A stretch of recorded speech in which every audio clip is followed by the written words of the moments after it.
Did the U.S. just get one step closer to war in the Middle East? Yesterday, news broke that 3 American service members had been killed and 30 or more injured in an airstrike in Jordan. President Biden laid the blame at the feet of Iran and vowed that there would be a response. Here's Biden at an event in South Carolina. We lost 3 brave souls in an attack on one of our bases. And I'd ask you for a moment of silence for all 3 of those fallen soldiers. Jesus.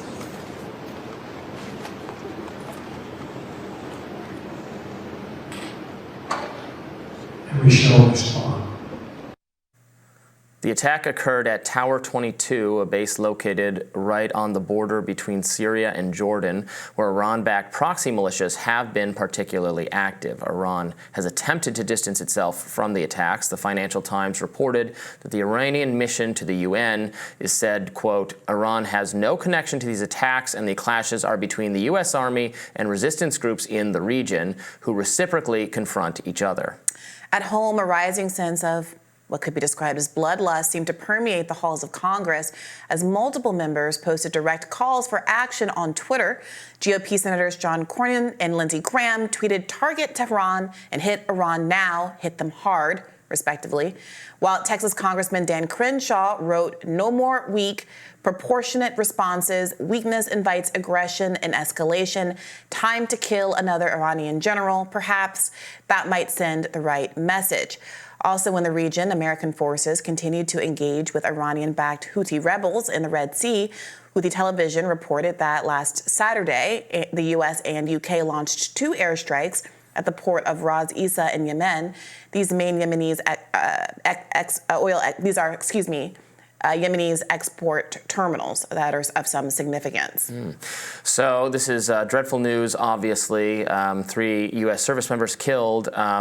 Very concerning time. You know, it feels like we are slowly being dragged into, or dragging ourselves into a broader conflict and war with Iran that I don't think the American people want, and that so many political leaders are just the first thing that occurs to them. War now. Obviously, Lindsey Graham in particular has been sounding this drum on war with Iran for quite some time, and it's very concerning. Let's be clear-eyed about what we're doing here.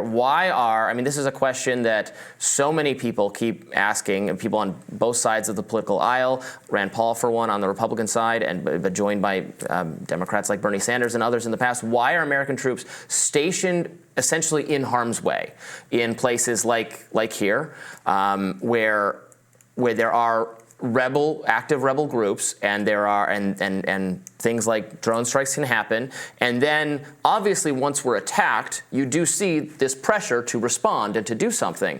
But why are we there in the first place? In battlefields where there's no congressional authorization and no clear national security threat, actually having them there threatens national security, because once something happens like this, then there is some kind of, well, they attacked us, what should we do about it? And we end up having a conversation about that, but we don't. It doesn't have to come to that. You can forestall it by being more thoughtful, by just following the Constitution and having Congress actually have to approve military operations.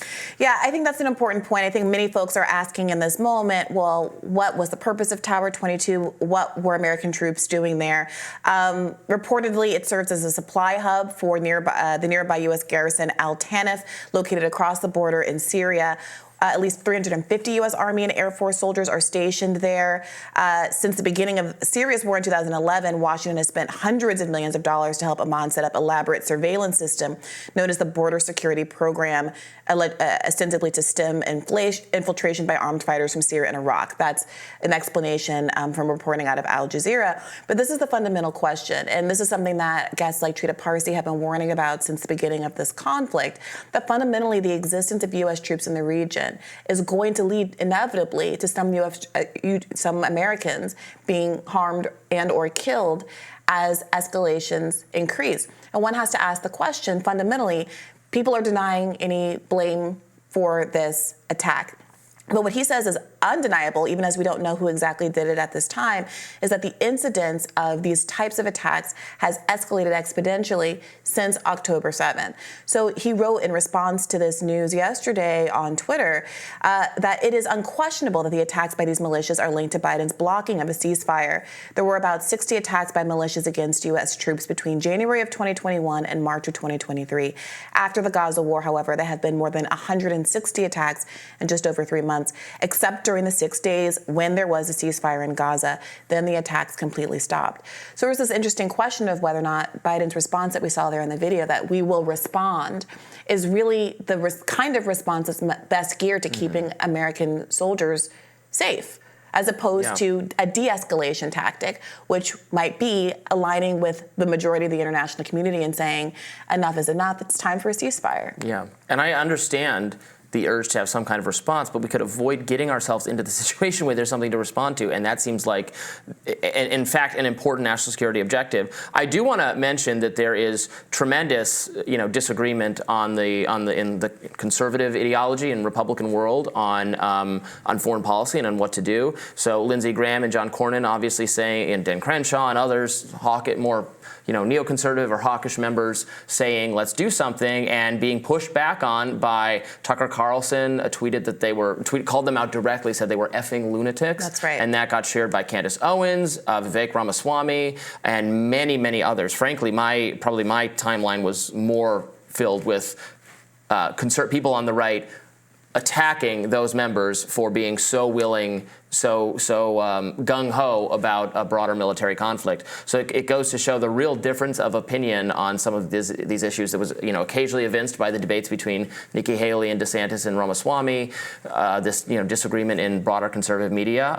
There is I think a healthy debate going on about where the right is on foreign policy that is not, and actually where the right is not well represented by its most vocal members of Congress. I mean, where do you place Donald Trump in the middle of all of this? He responded, "This terrible day is yet more proof that we need an immediate return to, all caps, peace through strength, so there will be no more chaos, no more destruction, and no more loss of precious American lives." That does sound to me like he's aligned with the more hawkish members of the Republican establishment, although he does not explicitly say we need to go bomb Tehran. Yeah, I would love to know where exactly he stands as well, given how likely he is to be the next president of the United States once again. Obviously, the mission to kill Soleimani took place during his administration. He signed off on that. He was for that. When he did it, he was criticized, in fact, by Tucker Carlson. There was a segment that night where Tucker said this is like risking escalation into World War III. Yeah. Why do this? Trump put in John Bolton, who is one of the most militant major political figures in the history of America. So it is. I have a lot of questions about where Trump stands. At the same time, he's talked in the past about not wanting to about being against the Iraq War. I think he supported it initially, then quickly changed his mind about it. He's much more of an enigma on these questions, and people like Nikki Haley are making very clear where they stand. And I would love to hear from Trump more on where he disagrees with her. Obviously, that your Ramaswamys, your Candace Owens, your Tucker Carlsons are sometimes maybe projecting onto Donald Trump that he agrees with them, because Nikki Haley certainly doesn't. Right. I would love for Donald Trump to come forth and prove that is the case. It's basically exploiting the fact or taking advantage of the fact that he can stay largely absent from debates, from any direct confrontations with unfriendly media members who would ask him these kinds of hard questions that the public needs and wants to know about to make an informed decision, and benefit from the ambiguity around his position when Nikki Haley and others are in a different position where they have to be more clear about where they stand. So often what ends up happening is that there is a genuine kind of populist upswing against foreign intervention or in favor of some domestic policy that overwhelmingly benefits poor and working class people. But when you have neither candidate in our duopoly who's willing to stand behind those choices, they can weaponize the public opinion one against each other without having any real intention of following through and without there being any real mechanism for accountability, because there's no alternative. I don't disagree with you at all. I wish Donald Trump and Joe Biden were made to debate the people running against them. Obviously, I hope they're going to debate each other. I hope that's still the plan. I want them to explain what their views actually are. I want to hear way more from both of them on the subject. But at the end of the day, ambiguity is preferable to clear-eyed bad. Is it? I mean, it's for me. It's misleading the public. You can feel different. That's fine. And there is a primary going on, and there are a handful of genuinely anti-interventionist candidates. I'm sorry, like Marianne Williamson has some views on Israel that I know have gotten her in some hot water. She's been characterized as Zionist views, but she's the only candidate in the Democratic side of the aisle that supports a ceasefire, which is overwhelmingly preferred by both by Democrats and and the public overall. The Republican Party, I'm not sure what's left over there. You've got RFK Jr., who's still in this race, who again I would argue was hypocritical on Israel, but at least is more anti-interventionist when it comes to Ukraine. And are those contrasts going to be made clear to the public if the media treats Trump's silence as something that everyone can project their hopes and dreams onto? I think we actually do have some news about RFK Jr. to go over. We'll do that in just a bit. Stay tuned. More Rising after this.